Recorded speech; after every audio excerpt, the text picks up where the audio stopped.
है। हम लोग पढ़ रहे हैं ज्योग्राफी की बुक जिसका नाम है हमारी दुनिया, जो क्लास 7th की है और ये बिहार स्कूल्स की बुक है। हम लोग इसका पढ़ रहे हैं सेकंड चैप्टर जिसका नाम है चट्टान एवं खनिज। हम लोगों ने इसका फर्स्ट पार्ट कल पढ़ लिया था, आज हम लोग इसका सेकंड पार्ट पढ़ेंगे। कल हम लोगों ने यहाँ अवसादी चट्टान के 3 प्रकार होते हैं। कौन कौन? आग्नेय, अवसादी, रूपांतरित। जिसने हमने आग्नेय और अवसादी चट्टानों को पढ़ लिया था, और आज हम लोग पढ़ने जा रहे हैं रूपांतरित चट्टान। कौन सा चट्टान? रूपांतरित चट्टान। यहाँ से स्टार्ट होने वाला है। देखिए, रूपांतरित नाम से ही क्या लग रहा है, जैसे कि कुछ चेंज होके चट्टान बना, रूप का अंतर हुआ, जैसे कि बदल के बना है। ठीक है, इसमें हम लोग देखते हैं, जब आग्नेय या परतदार चट्टानों में ताप या दबाव दोनों के कारण इसके स्वरूप और गुणों में बदलाव हो जाता है, तब इसे रूपांतरित चट्टान कहते हैं। उदाहरण के लिए संगमरमर, चूना पत्थर अधिक दबाव एवं ताप के कारण संगमरमर में बदल जाता है। जैसे कि देखिए, हम लोगों ने 2 चट्टान पढ़ लिया था, आग्नेय चट्टान और अवसादी चट्टान।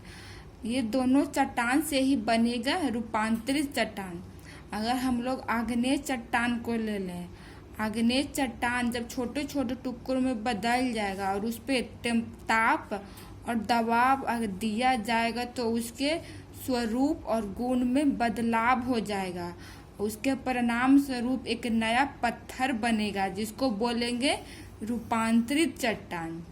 उसी तरह परतदार चट्टान मतलब अवसादी चट्टान। अवसादी चट्टान पर भी जब हम लोग तापमान और दबाव डालेंगे तो एक उसका रूप और गुण दोनों में परिवर्तन आएगा, जिसके फल स्वरूप एक चट्टान बनेगा, वो कहलाएगा रूपांतरित चट्टान। उदाहरण के लिए देखते हैं संगमरमर। संगमरमर क्या है? एक रूपांतरित चट्टान है। संगमरमर बना कैसे है ये देखते हैं। चूना पत्थर कौन सा पत्थर था? अवसादी पत्थर था चूना पत्थर, हम लोग पढ़ चुके हैं। चूना पत्थर को जब अधिक दबाव और ताप देते हैं तो संगमरमर पत्थर में बन जाता है। यहाँ देख रहे हैं कि चूना पत्थर जो एक अवसादी चट्टान था, उस पे हम लोग ताप और दबाव देंगे तो उसके स्वरूप में गुण में परिवर्तन आएगा और फिर वह संगमरमर में बदल जाएगा। इसी प्रकार के ग्रेनाइट ताप एवं दबाव के कारण नाइस में बदल जाता है। इसे कायांतरित चट्टान भी कहते हैं। देखिए, हम लोगों ने पढ़ा था ग्रेनाइट कौन सा पत्थर है? याद कीजिए, हमने पढ़ा था क्लास में। ग्रेनाइट एक आग्नेय पत्थर है। वो कौन सा आग्नेय पत्थर है? तो जमीन के अंदर ही बन गया था, वो पत्थर है ग्रेनाइट जो आग्नेय पत्थर है, उसमें हम लोग ताप एवं दबाव देंगे तो कौन सा पत्थर बनेगा? नाइस बनेगा। क्या बनेगा? नाइस बनेगा। ये देखिए, ग्रेनाइट को बदलकर ही नाइस बना ना। यहाँ पे जैसे चूना पत्थर को बदलकर ही संगमरमर बना, इसलिए इसको नाम दिया जाता है रूपांतरित चट्टान। कौन सा चट्टान? रूपांतरित चट्टान। और रूपांतरित चट्टान को ही कायांतरित चट्टान भी कहते हैं। ठीक है, यहाँ पे हम लोग क्या याद करना? हम लोगों को याद करना है सबसे पहले रूपांतरित चट्टान कैसे बनता है। तो रूपांतरित चट्टान जब आग्नेय को और अवसादी चट्टान को तापमान और दबाव दोनों देंगे तो वह उसका रूप और गुण परिवर्तित हो जाएगा, और उसके फल स्वरूप जो चट्टान बनेगा वो उसे हम लोग रूपांतरित चट्टान कहते हैं। इसे अब उदाहरण के लिए देखते हैं। संगमरमर अवसादी चट्टान है, इस पे हम लोग ताप और दबाव डालेंगे तो वह चूना पत्थर एक अवसादी चट्टान है। जिसपे दबाव और ताप देंगे तो वह संगमरमर में बदल जाएगा। वही ग्रेनाइट एक आग्नेय चट्टान है, जिसपे ताप दबाव देंगे तो वह नाइस में बदल जाएगा। ये याद रखना है कौन से पत्थर से कौन सा रूपांतरित पत्थर बन रहा है। जैसे कि चूना पत्थर से बना संगमरमर, चूना पत्थर से बना संगमरमर, ग्रेनाइट से बनेगा नाइस, ग्रेनाइट से बनेगा नाइस। चूना पत्थर से कौन सा पत्थर बनेगा? संगमरमर बनेगा। ग्रेनाइट से कौन सा पत्थर बनेगा? नाइस बनेगा। ठीक है, अब हम लोगों ने तीनों प्रकार की चट्टानों को कर लिया है। अगला प्रश्न मंटू ने किया, सर इन चट्टानों के नाम अलग अलग क्यों हैं? क्योंकि इन चट्टानों की बनने की प्रक्रिया गुण अलग अलग होते हैं। देखिए, अभी हम लोगों ने चट्टान पढ़े 3 प्रकार के, हम लोगों ने देखा इसका नाम अलग अलग है। इसके एग्जाम्पल्स भी देखें, सबका नाम अलग अलग है। तो मंटू ने वही किया है, सर इस चट्टान का नाम अलग अलग क्यों है? हम लोग चट्टान का नाम सेम ही क्यों नहीं रख देते? तो टीचर बताते हैं क्योंकि इसका गुण अलग अलग है, इसका प्रक्रिया, बनने की प्रक्रिया भी अलग है। गुण का मतलब क्या हो गया? गुण का मतलब हो गया इसका कलर, या हार्ड है, सॉफ्ट है, किस तरह का ये आवाज करता है, और भी है गुण उसके आधार पे। और हाँ, एक मजेदार बात यह भी है कि चट्टानों की परतों के बीच पौधे, जानवर या कोई जीवाणु दब जाते हैं। दबे दबे सैकड़ों हजारों वर्ष में ठोस के रूप में बदल जाते हैं। तब इन अवशेष को जीवाश्म कहा जाता है।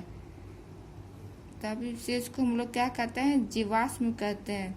जैसा कि हम लोगों ने पढ़ा था सेडिमेंट्री, इसमें मतलब कि अपसादी चट्टानों में क्या होता है? वो लेयर बाय लेयर, परत बाय परत बिछ जाते हैं।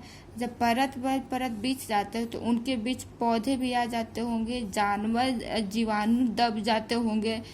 तब वो तो ऑफकोर्स वो तो मर ही जाते होंगे। जब दबे सैकड़ों हजारों वर्ष हो जाता हो तो ठोस पत्थर के रूप में बन जाते हैं। तब वो अवशेष को जीवाश्म कहा जाता है। कैसे कहते हैं?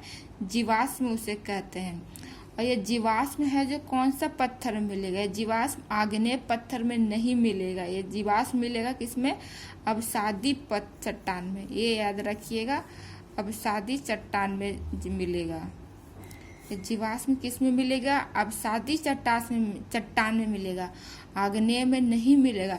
क्योंकि आग्नेय तो ज्वालामुखी से बना है ना, आग्नेय ज्वालामुखी से बना है। वो खुद इतना गर्म होता है कि कोई उसमें जीवे तुरंत ही जल जाएगा। इसलिए ये जीवाश्म कहाँ पाए जाते हैं? अवसादी चट्टान में पाए जाते हैं, आग्नेय में नहीं पाए जाते हैं। ठीक है, अब देखते हैं बच्चे आगे क्या पूछते हैं। मंजू बीच में बोल पड़ी, सर पटना म्यूजियम में मैंने ऐसा जीवाश्म देखा है जो पेड़ की शक्ल का है। बिल्कुल सही कह रही हो, एक पेड़ का ही जीवाश्म है। शिक्षक ने उसकी बातों का समर्थन किया और पूछा, ताजमहल संगमरमर से बना है? बताओ यह कैसी चट्टान है? बच्चे एक साथ चिल्ला उठे, यह रूपांतरित चट्टान है। इसका मतलब अभी हम लोगों ने पढ़ा संगमरमर रूपांतरित चट्टान है। संगमरमर किस चट्टान से बनता है? बताइए आप लोग, संगमरमर किस चट्टान से बनता है? तो संगमरमर बनता है चूना पत्थर से। किस पत्थर से बनता है? चूना पत्थर से बनता है। उन्होंने पुनः पूछा, हमारे घर में जो सिलबट्टा या चक्री है? बच्चे बोल उठे, यह अवसादी चट्टान है, यह बालू पत्थर का उदाहरण है। हम लोगों के घर में रहता है सिलबट्टा या चक्री, और कौन सी चट्टानों का बना रहता है? अवसादी चट्टान। सिलबट्टा जो शायद हमारे घर में मसाला पीसने के काम आता है, वो किस चट्टान से बना है? वह अवसादी चट्टान है। यह बालू पत्थर का उदाहरण है। तब तो ये चट्टानें हमारे बड़े काम की हैं। यस, बच्चों को पता चल गया कि ये चट्टानें बहुत काम की है, हम लोग इसको बर्बाद नहीं करना चाहिए। ठीक है, अब हम लोग चट्टान पढ़ लिए, अब हम लोग पढ़ेंगे खनिज। अब हम लोग क्या पढ़ेंगे? खनिज। हाँ, इतना ही नहीं, इन्हीं चट्टानों में खनिज पाए जाते हैं। प्रत्येक खनिज का अपना रासायनिक व भौतिक गुण होता है। ये खनिज हमारे बड़े काम के होते हैं। ये भूगर्भ से ही निकलते हैं और मूल्यवान होते हैं, इसलिए इसे रत्न गर्भा कहा जाता है। हम लोगों ने पढ़ा खनिज। हम लोग अक्सर न्यूज में सुनते होंगे, हम लोगों ने अभी पढ़ा चट्टान। हम लोग न्यूज में सुनते होंगे खनिज के बारे में। हम लोग कहीं सुनते हैं कहीं से सोना निकल रहा है, कहीं से चांदी निकल रहा है, कहीं से लिथियम निकल रहा है, कहीं से पेट्रोलियम निकलता है, ये हम लोग सुनते हैं। वो सब ना चट्टानों के बीच में ही पाए जाते हैं। प्रत्येक खनिज का अपना अपना प्रॉपर्टीज होता है, अपना अपना उसका गुण होता है, रासायनिक और भौतिक गुण होता है। ये खनिज कहाँ से आते हैं? ये खनिज भूगर्भ से आते हैं और ये काफी मूल्यवान होते हैं। इस खनिज को क्या कहते हैं? रत्न गर्भा। क्या कहते हैं खनिज को? रत्न गर्भा। अब खनिज के प्रकार हम लोग देखेंगे। खनिज के प्रकार कौन कौन से होते हैं? मुख्यतः खनिज को हम लोग 2 प्रकार में बांट सकते हैं। पहला धात्विक, दूसरा अधात्विक। पहला हो गया धात्विक और दूसरा हो गया अधात्विक। धात्विक खनिज मतलब जिसमें बोल सकते हैं जिसमें धातु पाया जाता हो। अधात्विक मतलब कि अ लग गया, मतलब कि धातु नहीं पाया जाता है। अब धात्विक खनिज को भी 2 भागों में हम लोग बांटेंगे। एगो लौह युक्त, एगो अलौह। एक वैसा धात्विक खनिज जिसमें लोहा पाया जाता है और वैसा अलौह जिसमें लोहा नहीं पाया जाता है। जैसा कि हम लोग देखेंगे लोहा पाया जाता है किसमें? लोहा में, निकेल में, मैग्नीज में, कोबाल्ट में, टंगस्टन में। ये सब क्या हो जाएगा? लौह युक्त, जिसमें लोहा पाया जाता है। लोहा, निकेल, मैग्नीज, कोबाल्ट, टंगस्टन। अलौह जिसमें लोहा नहीं पाया जाता है। वैसे धात्विक खनिज जिसमें लोहा नहीं पाया जाता है, जैसे एग्जाम्पल है शीशा। हम लोग जानते हैं लोहा नहीं पाया जाता है। इसमें जस्ता, सोना, चांदी, टीन, तांबा, ये सब हो जाएगा अधात्विक। हम लोग इसे याद कर लेंगे क्योंकि यहाँ पे हम लोगों को एग्जाम में ऑप्शन से पूछा जा सकता है। इसमें कौन कौन से, पहले तो पूछेगा कौन से धात्विक है, अधात्विक है। धात्विक में भी पूछ सकता है कौन भी लौह युक्त जिसमें लोहा पाए जाते हैं, अलौह जिसमें लोहा नहीं पाए जाते हैं। तो हम लोग याद कर लेंगे धात्विक को 2 प्रकारों में, लौह युक्त, अलौह। लौह युक्त जिसमें लोहा है वह है लोहा, निकेल, मैग्नीज, कोबाल्ट, टंगस्टन। लोहा, निकेल, मैग्नीज, कोबाल्ट, टंगस्टन। अलौह शीशा, जस्ता, सोना, चांदी, टीन, तांबा। अलौह इसमें लोहा नहीं है। ये याद हो गया? ठीक है। अब हम लोग अधात्विक पढ़ेंगे जिसमें लोहा नहीं पाए जाते हैं। इसमें भी 2 प्रकार आते हैं, कार्बनिक, एक अकार्बनिक। इसमें कौन कौन से होते हैं? कार्बनिक और अकार्बनिक। कार्बनिक में कोयला, पेट्रोलियम हो जाएगा। अकार्बनिक अभ्रक, ग्रेफाइट। अभ्रक कार्बनिक मतलब होता है कार्बन जिसमें पाया जाता है, उसमें कोयला, पेट्रोलियम हो जाएगा। अकार्बनिक हो जाएगा अभ्रक और ग्रेफाइट। अकार्बनिक, अभ्रक और ग्रेफाइट। ये आप लोग एग्जाम्पल याद कर लेंगे क्योंकि यहाँ से पूछा जा सकता है। अब हम लोगों ने यहाँ तक पढ़ लिया है। यहाँ तक हम लोगों ने इस चैप्टर में क्या देखा? इस चैप्टर में सबसे पहले हम लोगों ने चट्टान पढ़ा। चट्टान के फिर प्रकार पढ़े कौन कौन? आग्नेय, अवसादी, रूपांतरित। इसमें हम लोगों ने आग्नेय पढ़ा, अवसादित, रूपांतरित के बारे में डिस्क्राइब किया। फिर हम लोगों ने इसका एग्जाम्पल्स भी पढ़े और फिर हम लोगों ने देखा ये जीवाश्म क्या होता है और जीवाश्म किस चट्टान में पाया जाता है, ये भी हम लोगों ने देखा। फिर हम लोगों ने खनिज देखा, खनिज कहाँ पाए जाते हैं, खनिज कहाँ से आते हैं और खनिज के भी प्रकार हम लोगों ने देखा।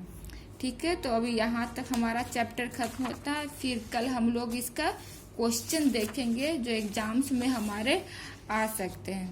Thank you.